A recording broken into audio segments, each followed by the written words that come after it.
warahmatullahi wabarakatuh. Waalaikumsalam warahmatullahi wabarakatuh. Baik Pak, terima kasih telah mengganggu waktunya. Di sini saya akan melakukan wawancara dengan Bapak tentang pengambilan keputusan berbasis nilai-nilai pendidikan sebagai pemimpin. Nah, di sini saya akan menanyakan sesuatu Pak tentang nilai-nilai pendidikan sebagai pemimpin. Yang pertama, menurut Bapak, bagaimana cara mengidentifikasi kasus-kasus yang merupakan dilema etika atau kepentingan moral? Baik, dilema etika itu artinya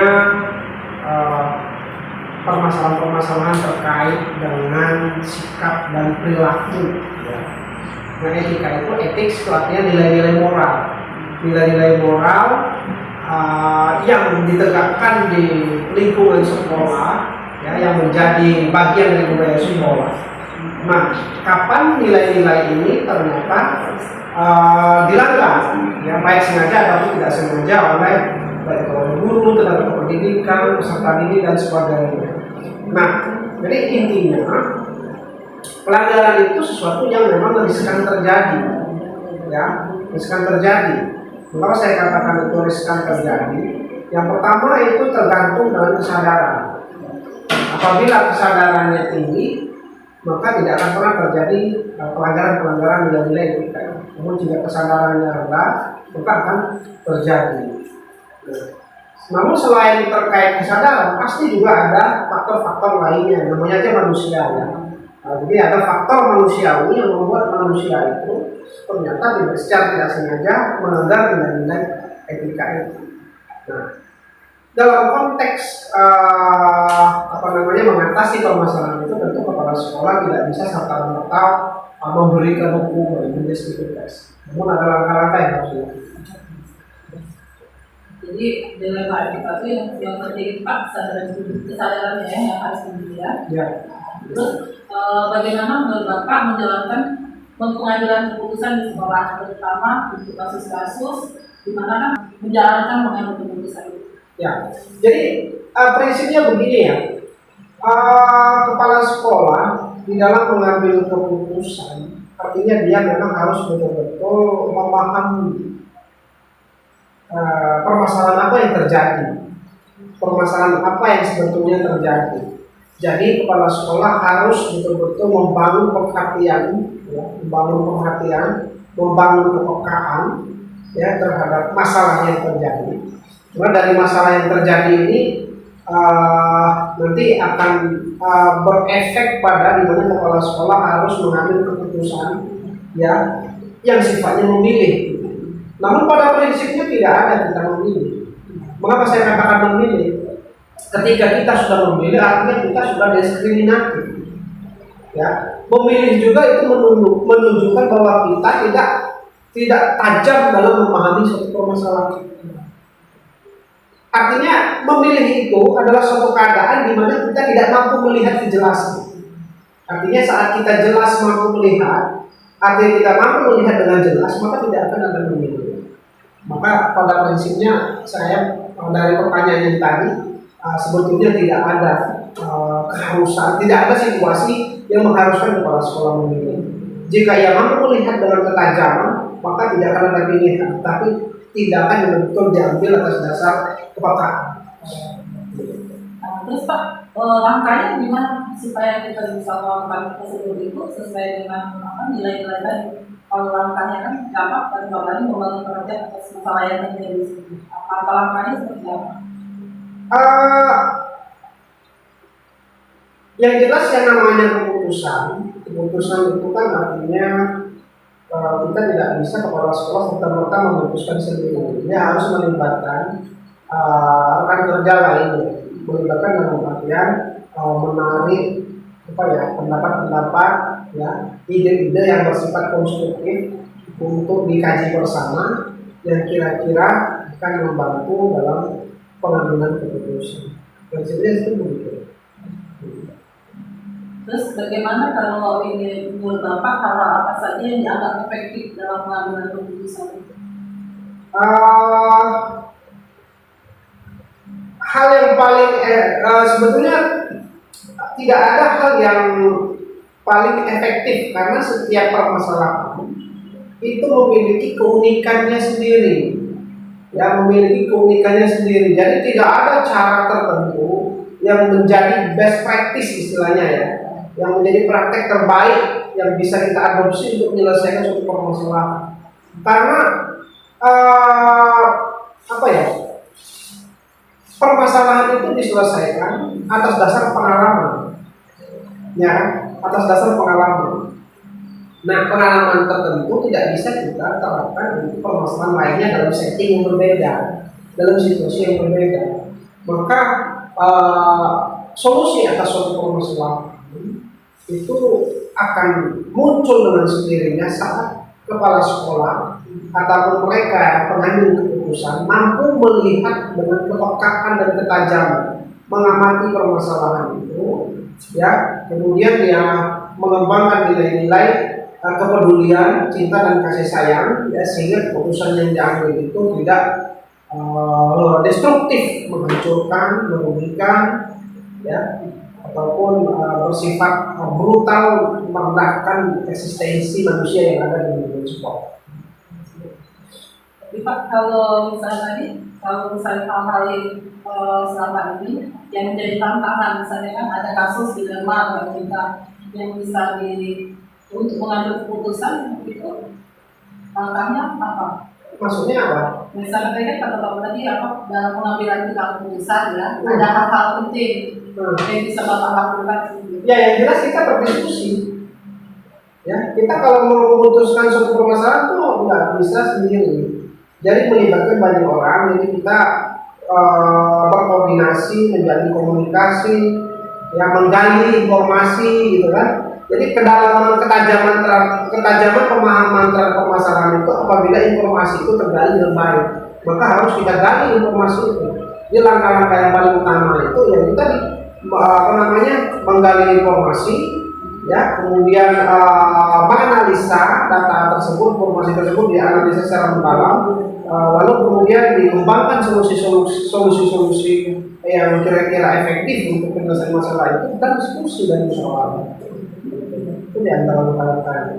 Ya, kalau misalnya kan kita melakukan diskusi kan untuk melakukan suatu keputusan. Kemudian bagaimana menurut Bapak, apakah ini memiliki jadwal untuk menyelesaikan suatu kasus, terus apa bisa berlangsung dengan cepat dan bagaimana memiliki jadwal tersebut? Prosedurnya di sana. Kalau terjadwal ya enggak juga sih. Kenapa? Kalau terjadwal artinya bisa jadi itu bersifat penundaan. Ya, kasus itu sesegera mungkin harus diselesaikan, ya, secara spontan sebetulnya. Secara spontan, tidak dengan terjadwal. Kalau terjadwal itu artinya penundaan, maka permasalahan yang terjadi pun bisa mengalami pergeseran, gitu kan? Bukan lagi masalah yang awal terjadi yang kita temukan.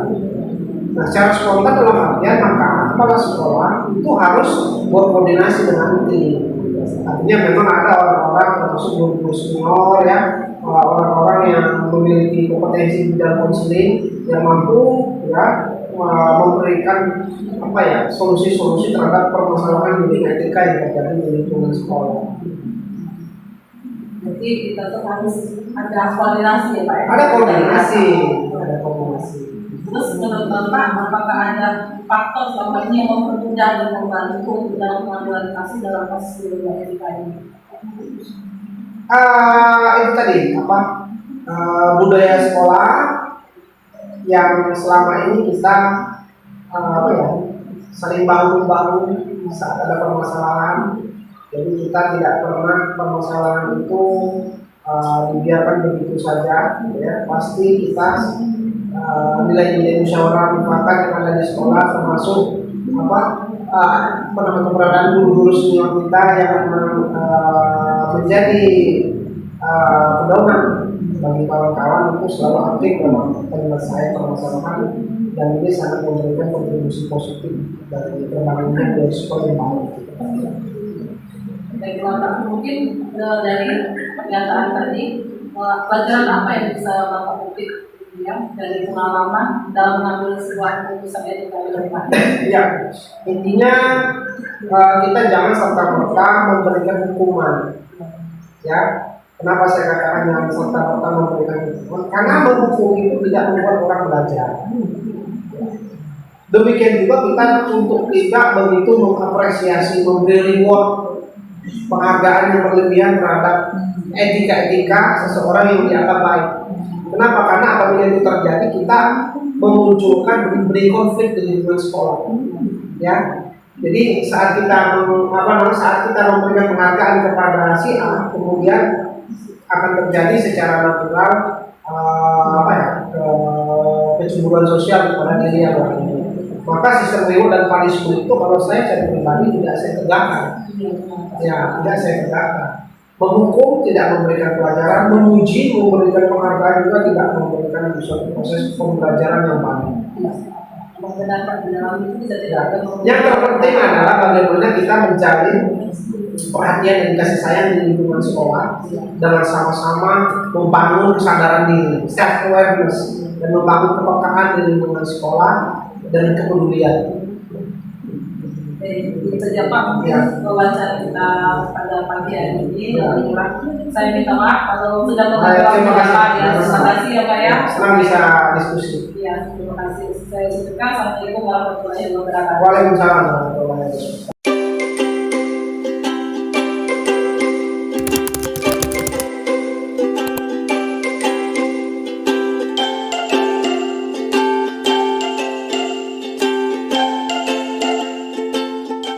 Waalaikumsalam warahmatullahi wabarakatuh.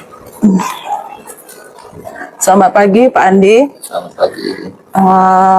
Baiklah Pak Andi, sebelumnya saya mohon maaf telah mengganggu waktu Pak Andi. Di sini saya ini Pak ada tugas dari program pendidikan guru penggerak, yaitu tentang pengambilan keputusan berbasis nilai-nilai kebajikan sebagai pemimpin. Nah, di sini saya akan berbincang-bincang dengan Bapak tentang dilema etika dan bujukan moral. Nah, sebelumnya di sini saya akan mengajukan pertanyaan ya Pak. Yang pertama, kalau menurut Bapak, bagaimana dapat mengidentifikasi kasus-kasus yang merupakan dilema etika atau bujukan moral? Menurut Bapak Andi, yang kasus yang ada di sekolahan, seperti itu. Jadi seperti kasus yang di sekolahan selama ini, jadi saya mengamati dulu permasalahan apa yang terjadi, Ya. mengumpulkan informasi yang aktual, faktual, dan menentukan suatu keputusan mengacu terhadap peraturan-peraturan. Oh, jadi mencari dulu ya informasinya. Ya, Informasi dulu.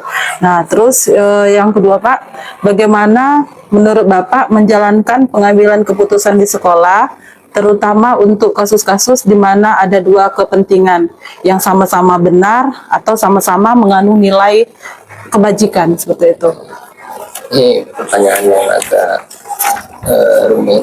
Iya. Jadi dalam pengambilan keputusan, jadi biasanya saya itu dalam pengambilan keputusan harus selalu dikembalikan semua pada aturan, sama seperti tadi. Iya. Ya, pengambilan keputusan saya selalu menjalin hubungan dengan tim, memastikan bahwa keputusan tersebut benar-benar dipahami karena selalu ada alasan di balik suatu kejadian.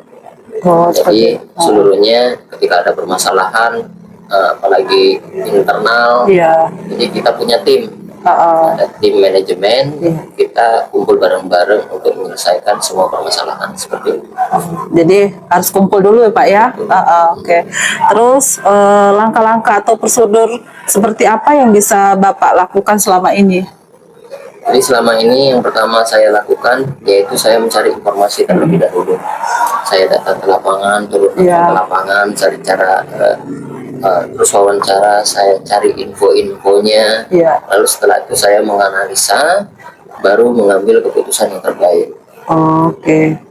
Jadi harus menganalisa dulu ya atas kejadian tersebut. Oke Pak. Hal-hal apa saja yang selama ini Bapak anggap efektif dalam mengambil keputusan pada kasus-kasus dilema etika seperti di sekolahan? Kalau saya merasa suatu pengambilan keputusan itu efektif apabila dilakukan dengan spontan, Iya. tergantung objek permasalahan di lapangan. Jadi saya mengobrol dengan tim manajemen sekolah sama seperti tadi, maka kurikulum, maka kesiswaan, maka sarana prasarana, Iya. dan guru-guru senior. didengar pendapatnya supaya ada keputusan bersama. Jadi tetap semua itu tim. Oh, jadi tim ya. Tapi memang ada beberapa permasalahan yang kita tidak membutuhkan tim. Heeh.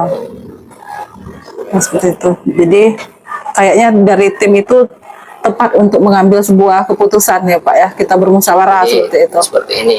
Ha. Misal kita mau mencari guru baru, Iya. nah, kita kan ada tim. Iya, iya. Kita tanya kepada tim, oh guru ini seperti apa. Jadi tidak begitu langsung diambil, tidak. Iya. Kita cari dulu latar belakangnya sebagai acuan untuk ke depan. Jadi kayak terus hal apa saja Pak yang merupakan tantangan dalam pengambilan keputusan sebagai ini di dalam kasus dilema etika itu sebagai Bapak sebagai pimpinan? Tantangan yang dihadapi dalam pengambilan keputusan apabila kurang bisa diterima tentu saja kita harus meyakinkan orang-orang yang terlibat dengan keputusan itu. Jadi memang ada sejenis pro dan kontra memang terkadang. Kalau tentang ada kebijakan yang sangat intern tim itu. Jadi harus ini ya, kompak lah istilahnya Pak ya. Terus apakah Bapak memiliki sebuah tata kala atau jadwal tertentu dalam sebuah penyelesaian kasus dilema etika?